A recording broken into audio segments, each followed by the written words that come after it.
ao irmão Lauro, segunda carta de Paulo ao irmão José, segunda carta de Paulo ao Márcio, segunda carta de Paulo ao Paulinho, aleluias, segunda carta de Paulo a Paulo, segunda carta de Paulo a Timóteo, aleluias. Deus quer falar algo conosco aqui através das cartas, e eu quero que você nessa noite tome para si esta carta, no lugar de Timóteo, como se fosse Paulo falando a você, ao teu coração, como se Paulo estivesse entregando para você a segunda carta, a respeito daquilo que Deus tem para a tua vida, para a tua casa, para a tua família. Louvado seja o nome do Senhor. Aleluias. Segunda carta de Paulo a Timóteo, no capítulo 1, verso número 6 em diante. Aleluias. Diz assim a palavra do Senhor: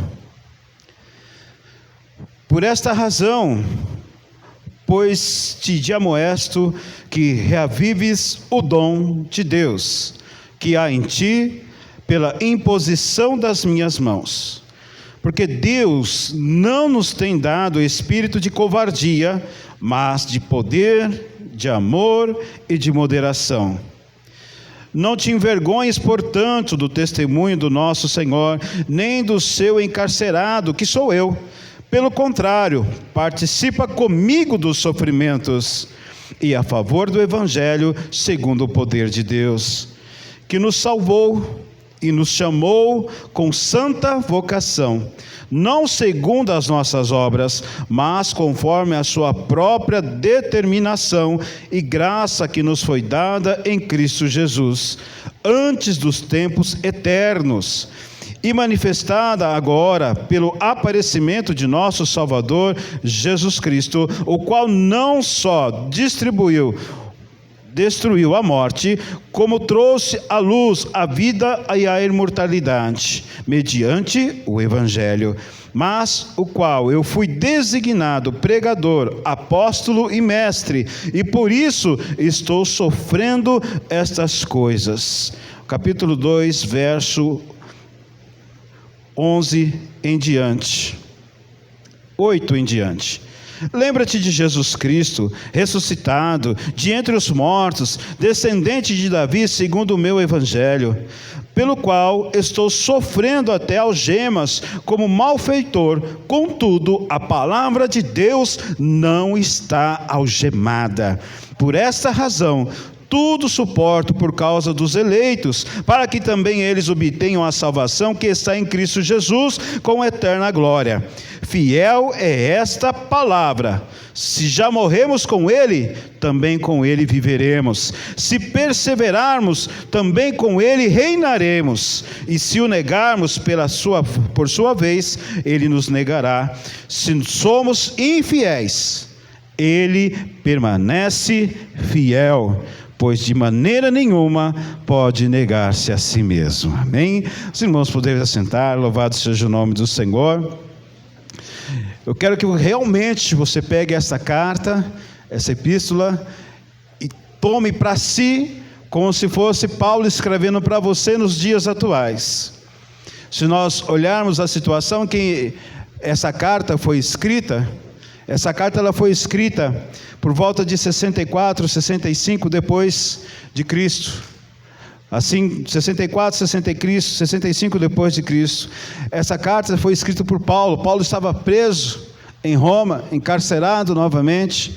E a palavra nos diz que Paulo, ele escreve esta carta a Timóteo, preocupado com ele, preocupado com Timóteo, sabendo que haveria uma necessidade na vida de Timóteo, algo a ser tratado em Timóteo, porque Paulo tinha colocado Timóteo como bispo lá em Éfeso. Ele estava lá em Éfeso cuidando das igrejas, e havia uma necessidade de um aconselhamento, de algo mais da parte do Senhor para a vida de Timóteo. Quem era Timóteo? A Bíblia nos fala que Timóteo, ele era o quê? Um filho de um grego com uma judia. e não dá muitos detalhes sobre a vida dele. A Bíblia só fala que ele começou a se destacar a partir do momento que ele começou a dar crédito à palavra de Deus, quando ele começou a andar com o Senhor, com Paulo, que ele começou a acreditar em Deus, a designar a sua fé. A Bíblia nos fala que daquele momento em diante é manifestado sobre a vida de Timóteo a bênção do Senhor, a graça de Deus, a vontade de Deus sobre a vida dele. Paulo, em muitas das suas viagens, ele tinha deixado homens e mulheres, obreiros, para tomar contas da igreja. Mas nós encontramos alguns nomes em qual Paulo ele vai lá e, de certa forma, ele encontra maior apreço em poder estar cuidando, em estar, de certa forma, ensinando. E aqui Paulo pega a Timóteo. E quando ele começa a conversar com Timóteo, a falar sobre Timóteo, Paulo aconselha Timóteo para que o quê? Para que ele tenha sucesso na obra de Deus, para que ele tenha sucesso naquilo que ele está fazendo. Prestem atenção que Deus levantou um homem, levantou alguém chamado Paulo, que outrora era um perseguidor. Paulo, que outrora era um homem que não queria saber dos cristãos, ele queria mais matar, e Deus levanta esse homem agora para ensinar a Timóteo, como muitos outros que ele já tinha ensinado. Mas ele chega a um servo comum, e isso que eu quero entrar nesse detalhe para nós hoje entendermos como Deus trabalha. Deus chama um servo comum. Timóteo não era um grande homem, mas a palavra nos ensina o quê? Que foi dada a unção para ele, a partir do quê? Pela imposição das mãos. Paulo fala, a partir do momento que eu impus as minhas mãos sobre você, veio habitar dentro de você uma unção diferente, algo diferente para a tua vida. E assim é que Deus faz conosco. Quando nós nos colocamos na disposição do Senhor, a palavra nos diz que Deus ele vem com a sua graça e o seu poder, e Ele toca em nossas vidas com as suas fortes e poderosas mãos, e coloca uma unção diferenciada na tua vida, para que você seja a bênção onde você estiver. Você já não mais é igual, porque a unção do Senhor, a partir do momento do toque de Deus, não o toque do pastor, não o toque do homem, não o toque da mulher, mas o toque da mão do Senhor, esse toque que vem sobre a tua vida, Ele vai fazer a diferença para você, Ele vai te ajudar nos dias maus, Ele estará caminhando junto com você, e outra coisa, Ele jamais te deixará sozinho.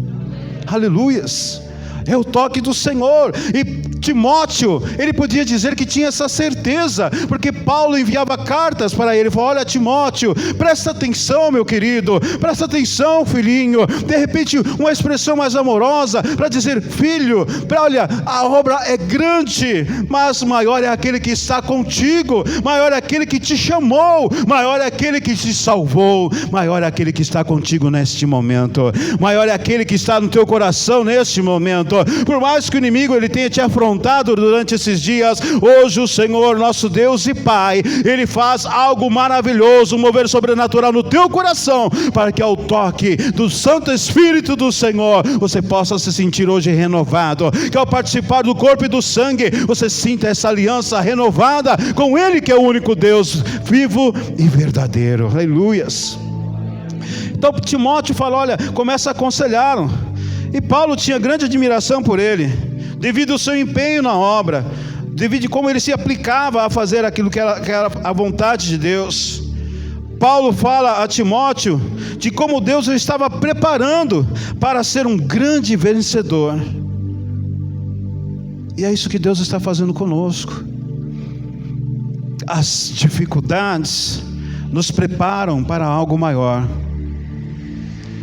As lutas nos forjam o nosso caráter, para que possamos passar pelos dias maus.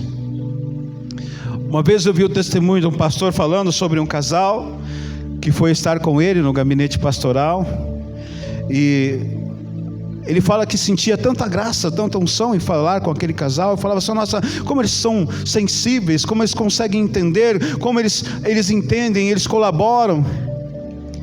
E aí eles começaram a falar da situação que eles viviam. Eles tinham um filho deficiente, e aquele pastor falou para mim que na hora o Espírito Santo tocou para ele, está vendo como Deus forja o caráter? Não que Deus vai dar filhos deficientes para as pessoas, mas o sofrimento que veio através daquela dificuldade forjou o caráter daquele casal, a ponto deles serem mais sensíveis, terem mais empatia por aqueles que estão ao seu redor. E aquilo que nós passamos produz em nós mais empatia com aqueles nossos irmãos que estão do meu lado, sentou do meu lado, sentou à minha esquerda, sentou à minha direita. Mas às vezes eu não tenho coragem de virar a paz do Senhor e fico pedindo, tomara que Ele só dê a paz para mim, não pergunte se está tudo bem. Tomara que Ele simplesmente só me dê a paz e fique tranquilo ali, não fale nada. Por quê? Porque eu não quero me envolver. Eu não quero saber, já basta os meus problemas, já basta as minhas dificuldades. Mas Paulo olha para Timóteo e vê com ele com empatia, falando, não, eu preciso cuidar desse homem, preciso cuidar desse servo, porque ele tem se levantado, ele tem se colocado na posição, ele tem estado na presença de Deus. Eu tenho visto a fé desse servo. E assim, irmãos, é como Deus falando com você hoje. Deus tem visto o seu caminhar, Deus tem visto onde você tem colocado os seus pés, Deus tem visto o que tem saído da tua boca, Deus tem ouvido as palavras dos teus lábios, Deus tem acompanhado toda a tua vida. Então não adianta nós nos prendermos com coisas deste mundo, achamos que o Senhor não está vendo, não está observando. Deus está vendo, Ele sabe qual é a excelência das obras das suas mãos, mas também sabe aonde você está falhando. E nessa noite Deus diz para você, não tem problema se você falhou, se você caiu, se você deixou de fazer. O que interessa é que de agora em diante você faça o melhor para mim, e eu estarei contigo. Porque ao passo que nós nos desviamos de fazer a vontade do Senhor, nós também nos afastamos do Senhor. Ao contrário que muitos pregam, a Deus se afasta de nós. Não, Deus não, Ele não sai do lugar dele, é nós que saímos da presença dele, é nós que nos afastamos do Senhor. Então vem ali o apóstolo Paulo falando ali a Timóteo, e ele começa a falar no versículo 6, assim, olha, reaviva o dom de Deus. Ele vem falando, reaviva o dom de Deus que está em ti. Ou seja, não deixe apagar a chama do Espírito Santo que está no teu coração. Não deixe que os dias difíceis venham dizer para você quem você é. Não deixe que o mundo lá fora venha mostrar que você é diferente. Não, você é aquilo que o Senhor te consagrou, você é aquilo que se entregou às mãos do Senhor. O mundo não tem poder de forjar a tua vida. Quem forja a tua vida é o Espírito Santo do Senhor. Quem trabalha no teu coração é o Espírito Santo de Deus. Então reanima-se hoje, que você coloque-se na posição do Senhor, para que Deus venha usar. E como isso? Buscando a presença de Deus, buscando a presença do Senhor. Nós devemos buscar a Deus em todo o tempo, porque o tempo oportuno é hoje. Hoje é tempo oportuno de buscar a presença do Senhor. Às vezes eu fico pensando, irmãos, nós provamos uma parcela do que talvez seria se não pudéssemos estar congregando. Nós passamos aí meses sem poder nos reunirmos, alguns assistindo pela live, outros nem assistindo, e sem poder estar na presença de Deus, realmente, em coinonia, em comunhão. E eu fico pensando como será o futuro, porque haverá dias, irmãos, que não teremos mais liberdade. Haverá dias em que não poderemos mais nos reunir. Ah, pastor, isso é uma utopia, até parece. Irmãos, se não for assim, a Bíblia está errada, e eu não creio que a Bíblia é mentirosa. Há dias maiores de dificuldade que virão. E como nós estamos na presença de Deus? Como está o nosso coração na presença do Senhor? Como você está na presença de Deus? Como diz a palavra, louco, essa noite pedirão a tua alma. O que você tem a entregar ao Senhor? O que você tem a apresentar a Deus? Somente as suas necessidades? Qual é a tua oração? Senhor, me dá, faz por mim, faz por mim. Ou a tua oração, Senhor, louvado seja o teu grande e exaltado nome, que a tua glória inunde a minha casa. Como é a tua oração? Senhor, enche-me dos teus dons. Senhor, fala ao meu coração, transborde-me do teu Espírito Santo. Será que é assim a tua oração? Ou a tua oração, Senhor, olha, me dá isso, Senhor, faz isso, me dá aquilo outro. Como tem sido o teu diálogo com Deus? Nós precisamos aprender a dialogar com o nosso Pai, porque o que Deus tem entregado nas suas mãos, algo maravilhoso. Deus tem colocado nas suas mãos algo poderoso para que você faça, para que você tome conta. Só que se você não se colocar na presença, à disposição de Deus, você não vai conseguir, você não vai dar conta. E Paulo estava falando para Timóteo: olha, tem uma grande obra nas tuas mãos, e eu quero que você dê conta. Só que para você dar conta, você precisa perseverar na tua fé, você precisa perseverar no evangelho, você precisa perseverar nos caminhos. Você não pode sair, você não pode olhar para a esquerda ou para a direita. Você tem que permanecer, Timóteo. Você tem que permanecer, meu irmão, minha irmã. Não pode sair. Porque o que? Deus não tem chamado covardes. É isso que a palavra disse, versículo 7. Deus não tem chamado covardes. Deus não tem, mas sim valentes. Aleluias. Posso ouvir um glória a Deus? Aleluias. Cheio de valentes na casa do Pai. Deus tem chamado homens e mulheres valentes para fazer essa grande obra, para fazer essa diferença. Lembramos de valentes, lembramos até de Gideão e os seus 300 homens valentes que enfrentaram aí, mas se colocaram na disposição do Senhor. Porque você vai olhar, você sempre vai achar menor, sempre vai se achar menor que o teu problema, você sempre vai se achar menor que a tua dificuldade, você sempre vai olhar para ele e falar: Senhor, eu não consigo ir além, não consigo andar sobre as águas.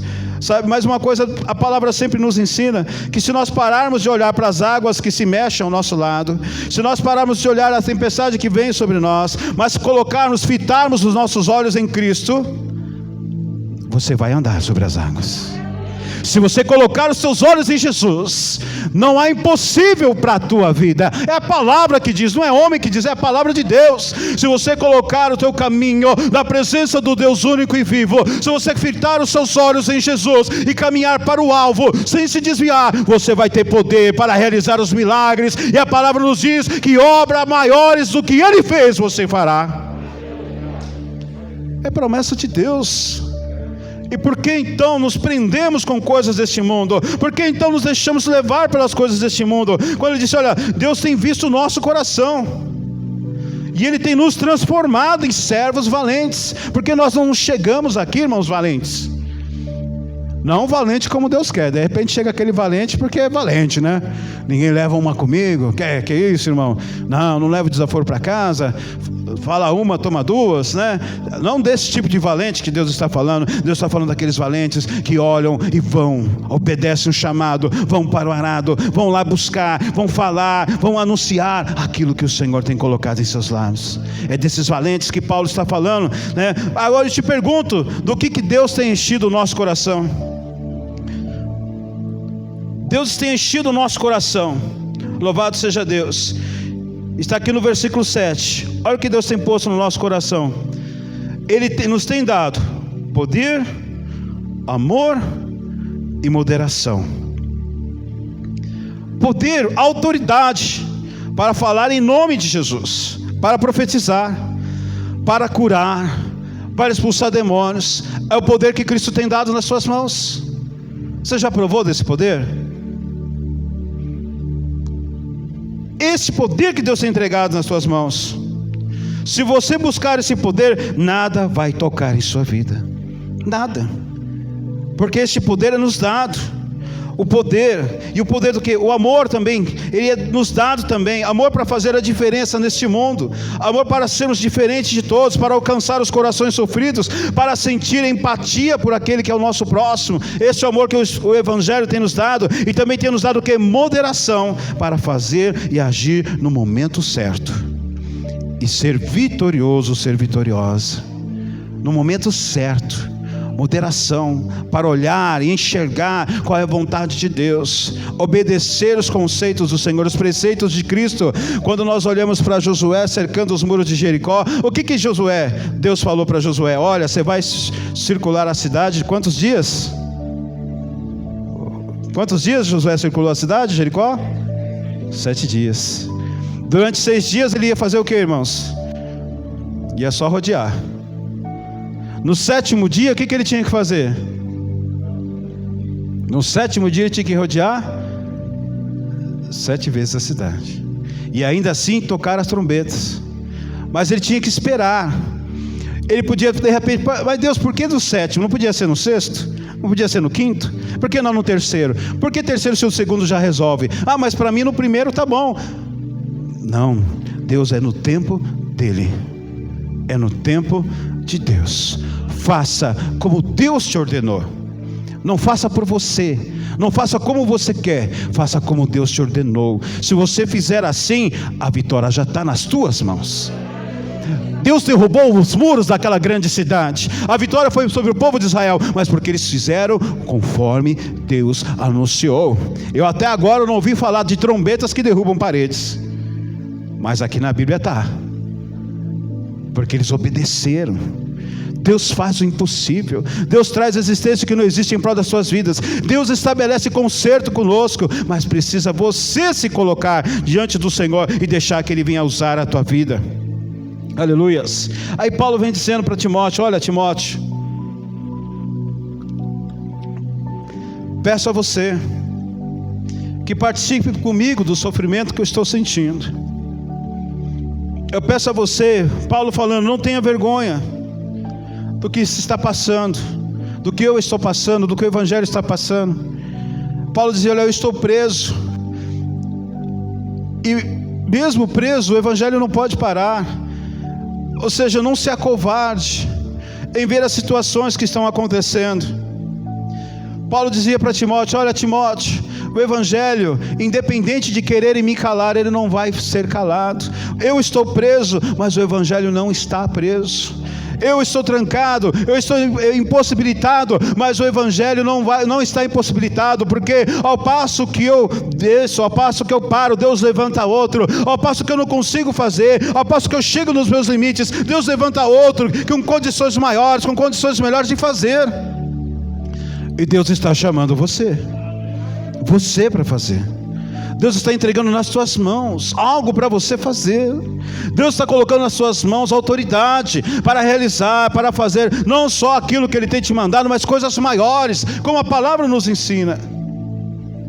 E Paulo vem dizer: então não se acovarde, não tenha vergonha, nem tampouco, digamos, daqueles que estão sofrendo. E Paulo deixa bem claro para ele que isso não é mérito nosso, mas é graça de Deus. Quando nós conseguirmos passar por isso, é mérito de Deus, que ele vem falando no versículo 9, dizendo assim: antes Ele nos salvou e nos chamou com santa vocação. Ele colocou na tua vida e na minha vida uma santa vocação. Pastor, que santa vocação é essa? Será que você é padre, você é freire? Será que é você? Que santa vocação é essa, pastor? Que santa inquisição, não sei o que. Não. A santa vocação que Deus coloca nas tuas vidas é o Evangelho, é o amor pelas almas, a preocupação pela obra, por aquele que está do teu lado. Hoje não mais andarei só, porque o Senhor está comigo. Eu passo que Deus está comigo, eu também estou com os meus irmãos, com as minhas irmãs que lutam comigo, que militam comigo, que estão lutando para chegar aos céus. Nós estamos militando para chegar até os céus, e nós só vamos o quê? Alcançar isso através de Cristo, através da vida do Senhor. Por quê? Pela sua vida. Porque quando Jesus Cristo padeceu na cruz, Ele trouxe para nós vida. A morte de Cristo trouxe vida. Ele trouxe à luz a sua vida. Ele trouxe para nós também o quê? A imortalidade. Através do quê? Do Evangelho. É interessante notar que Paulo fala isso no versículo 10. E ele fala assim: olha, e manifestado agora pelo aparecimento de nosso Salvador Jesus Cristo, o qual não só destruiu a morte, como trouxe à luz a vida e a imortalidade, mediante o Evangelho. Eu acho interessante ver que ele fala assim, que a vida veio para nós, e a imortalidade veio para nós, não pela morte de Cristo e a ressurreição, mas a imortalidade chegou à tua vida através do Evangelho, através da palavra, através da fé, através do comprometimento com essa palavra que hoje Deus ministra aos nossos corações. Louvado seja Deus. E Paulo deixa claro que sofrer, pode ser que nós sofremos por esse chamado, e deixa claro que nós devemos o quê? Estar nos colocando à disposição desse Jesus Cristo para fazer essa grande obra. E Paulo vem aconselhando a Timóteo a manter aquilo o que ele aprendeu, a manter. Quando eu quero manter algo, irmãos, eu quero manter uma horta bonita. Se eu quero manter essa horta bonita, eu deixo ela ao Deus dará? Eu simplesmente planto e largo lá?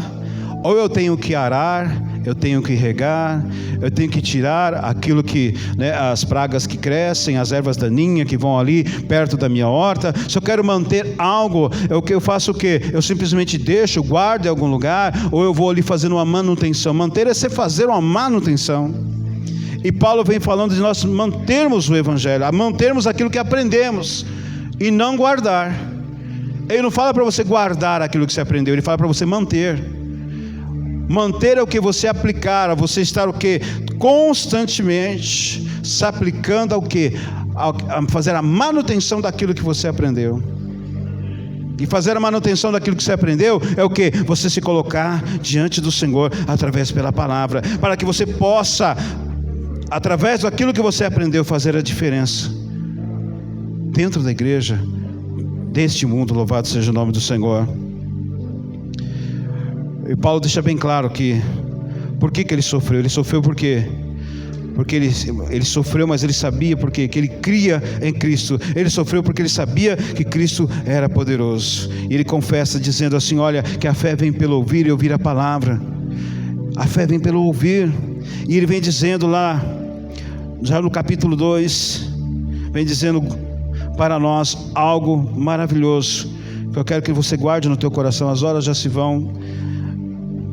Eu quero que você guarde no teu coração, capítulo 2, 2 Timóteo. Ele vem dizendo assim, para a tua vida, receba isso na tua vida. Louvado seja o nome do Senhor.